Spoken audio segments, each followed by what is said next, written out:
sense, what happens is it's a reconfiguration. The body starts to remember it, starts to pull in the energy, starts to bring these harmonics in, and the body starts getting stronger, the light body. Because what we want to do now is have an understanding of, in the beginning stages of your development, the boundary of your aura, because you want to get to the point where you can do a scan and you check, is this energy invited in or is it not? You don't want to be psychically sponged.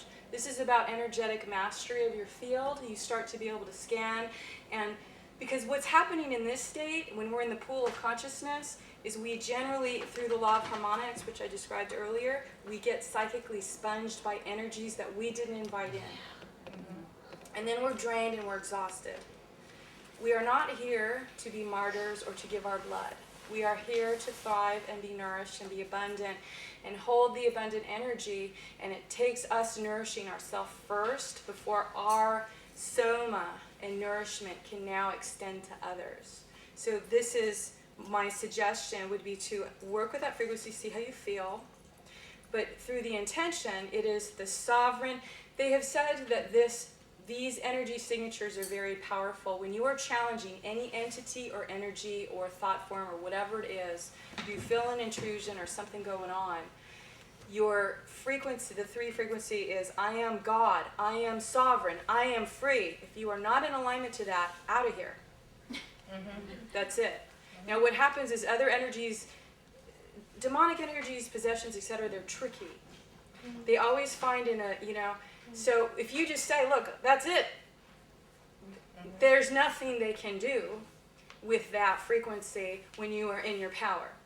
Now, sometimes there may be a little vulnerability in there. I've known them to play some funny games that way. Like, if, in my own experience, if they couldn't get me, because I'm not scared, like, they used to scare me and show up. It'd be like a goblin going, blah, in your face. And you'd be like, that's the best you could do? So it's funny. But see, in the beginning, we haven't tested our fear yet. You don't know how you're going to feel until you see a drac staring you in the face.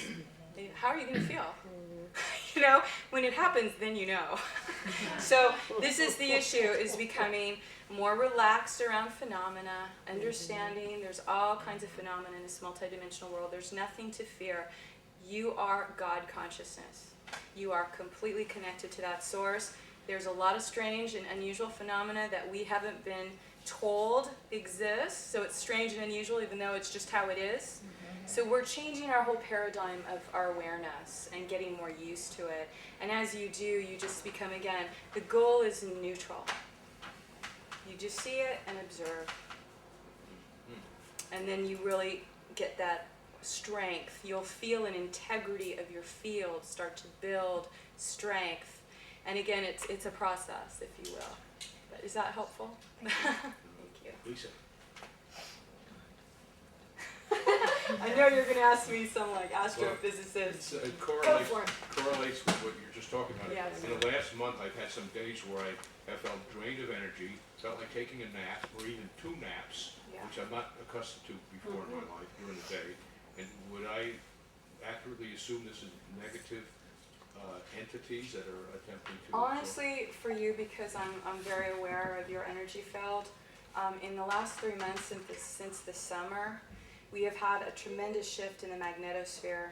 So what has happened since the summer solstice of June 21st and into mid-July, and what has now been unraveling, because again, remember, things happen in phases, is that June 21st on that solstice exchange was really a huge one, because what happened at that point, according to the Guardian information, is that our magnetosphere and the Schumann resonance and the way the inner core of the Earth magnetic field emanates out and was holding architecture of human third-dimensional programming shifted in a big way. When this happened, people started to really, some would have a breakdown because it would be an ego wiring, like literally your personality program, who you thought you were, just started to not, like, it's like having that program just start to fall off you, and you don't know what's going on. So literally this year is massive. We talk about 2012 as the alignment with the galactic core and into the Orion and Milky Way galaxy, which, by the way, is the 8th dimension in this model, is understanding that the center of the universe, that Milky Way core, galactic core alignment of 2012, is the connection to center point. That is the 0 point field, the neutral field that I refer to, which is the cosmic God consciousness. So as we are going through this, according to them, it's happening now. 2012 is, in a sense, a distraction event, because everybody's waiting that it's going to happen on this day, at this time. It's happening right now. And it's coming in gradually. You know, if we're going to have 3-day particle conversion, they haven't described it to me yet. Again, I'm on a need-to-know basis, but certainly I have started to see the link-ups, and I do have information for somebody here I need to say. But I just want to finish by saying for you, Dennis, that I really feel that you're having ascension symptoms from the shift of the magnetic field, and your physical body is attempting to reacclimate itself, and hence why you've been so incredibly good at all of the physical support you give yourself, because you're the healthiest man I know. Really, with vitamins, I mean, he's amazing. What he eats, what you do is absolutely stellar. And I know it's because you, on a consciousness level, are preparing for this so that your physical body can hold this frequency, so you can be attuned to it. So honestly, I think that's it. Nancy and Mike? Michael and Nancy. Michael, okay. Just a little information that's general. Do you mind if I relay this Oh, for you? Okay, yes, so that's fine. the message is that the chakra part of your light body, and this is happening with Michael, but you're working on this together, is that you have agreed to be the coordinate holders of the neutron window. The neutron window is a turquoise color and is a wave that is aligned to the core of the galactic center. It is a part of the blue ray Melchizedek family that you are a part, and the chakra, this part of the light body, the platform or shield that is open, is 12 inches beneath the feet. You know that one? Yeah. And what's happening is that the turquoise energy is massively starting to flow, and you're being asked to ignite it in points. Okay. Because what you're actually doing is you're being like, this is a funny thing to say, you are conducting the coordinates for the galactic alignment, and that is happening through the turquoise ray that you're pinging. It's like a pinging that's going on between the family and the core, and it's like you're holding the coordinates. It reminds me of an air traffic controller, like you're going here, over here, and then you're there, and they go, oh, there they are, and there's something, they're orbit. You're creating orbits. So you're being sent over here, and you create an orbit, and it's like the family sees a coordinate and sees, okay, there's a turquoise, let's get it in there, and you're orbiting energy in points. It is how the galactic core alignment is being conducted through it's like the morphogenetic field of the Earth grid cannot hold it yet. Do you know what I'm saying? Does this make sense? So you are holding the coordinate points, you're holding the frequency, and it's coming off your shield in your light body, 12 inches beneath your feet.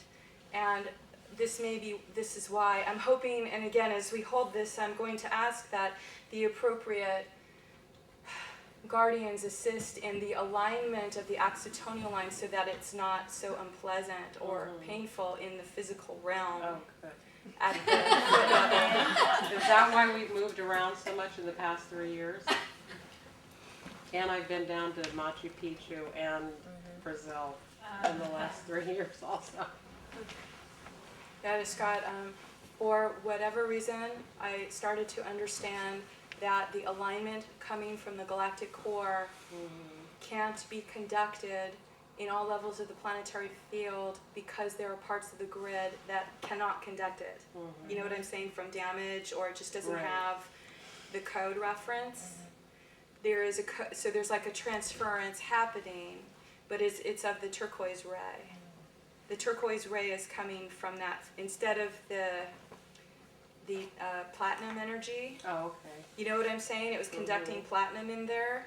Now I'm seeing it's platinum and it's turquoise. In the Maharic? Yes. seal, Yeah, exactly. It's like, but I'm seeing it, it's coming, it's like you're holding it together because you have the rod and staff alignment.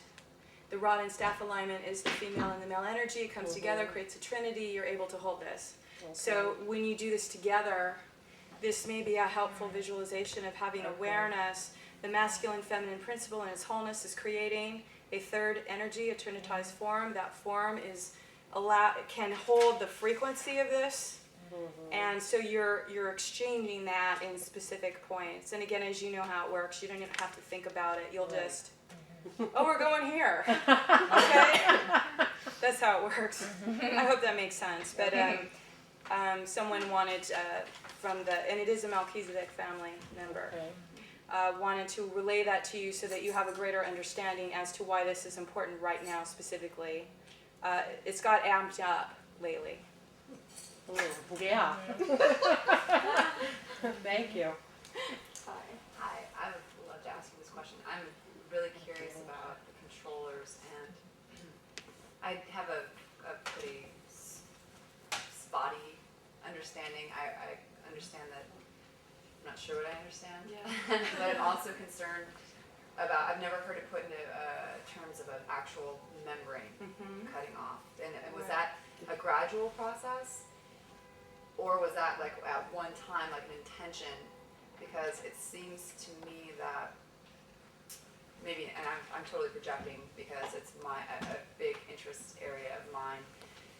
If that were to be a relatively enhanced thing in light of them also understanding that this shift was going to occur, Absolutely. having a strengthening and therefore having like such a vast increase of cesarean births. Because, bear with me, I know it sounds crazy, I but understand. because so many things, I don't know how much everyone here knows about birth, are set off in vaginal birth, but if you actually, I mean, so many little things that you can't get back. Right. And this scheduling and this convenience and all of this, is this all part of, okay. This is the most perpetrated, planned, and patient, and persevered, and brilliant thing. These beings are absolutely brilliant at control and manipulation. And really what it comes down to is that really from a place of neutrality, of understanding, the issue is for us in this realm as human beings is that we didn't know they existed. And we didn't understand that they were enslaving our minds and our bodies in such a way that we would become robots. And we would lose our free will. We think we have free will, we don't. We are completely enslaved. And this ascension is literally the e-ticket ride out of here from that space, and why there's been intervention and so much information. But the issue with these beings and energies and how this came, it's a lot of story, and it may be irrelevant or it isn't. It depends what each of our piece is with this. But the point is that these beings are very developed technologically, but not spiritually or emotionally. They do not have an emotional body like we do. So in a sense, what has happened there is in order to evolve into the source, it's all about feeling. They've lost and digressed themselves out of their own genetic hybridization, whatever's gone on in their evolution, to a point where they need to parasitize off of us because they can't sustain themselves. Why? Because they have no emotional body, because they're not connected to source. So this strange interplay has happened, and in a sense, there's some compassion of understanding that they're spiritually blind and ignorant. So even though they have perpetuated and perpetrated a lot of incredible and amazing things, I think it's important to know of it, but to not go into polarized thinking or judgment with it. It's very important to be aware of it, because we need to know what we're dealing with in this reality. There's a tremendous amount of conflicting agendas. And this is just one. When we say controllers, there's all kinds of little factions, you know? But these factions, we could just say there are those that are here for the sovereign freedom and liberation of humanity, and there are those that are not. That's it. You are holding sovereign